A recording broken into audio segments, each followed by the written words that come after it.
ဆန္ဒကုမာရမင်းသားဒါနပါရမီဖြည့်ခြင်းခဲ့ပုံတာရိပုတ္တရာနောက်တစ်မျိုးကအခါတစ်ပါး၌ငါသည်ပုပ္ပဝရီမျိုး၌ဧကရစ်မင်းဤသားဆန္ဒကုမာရမည်သောမင်းသားဖြစ်၏ထိုအခါရစ်ပူဇော်ခံရမည့်ဘေးမှလွတ်မြောက်သောငါသည်ရစ်တွင်းမှထွက်မြောက်လက်သောတန်ဝေကညံရင့်တန်လှ၍အလှကြီးကိုပေးလှူ၏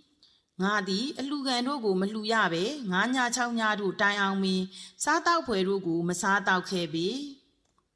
ဥပမာအားဖြင့်ကုံသည်သည်ဘန္နာကိုစုဆောင်း၍အညံ့များများရမည့်အရက်သို့သွား၍ရောင်းတကဲ့သို့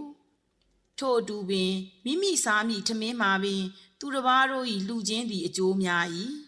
ထို့ကြောင့်သူတစ်ပါးအားပေးလှူထိုက်၏ထို့သို့ပေးလှူခြင်းသည်အစအရာမကများသောအကျိုးအာနိသင်ရှိနိုင်၏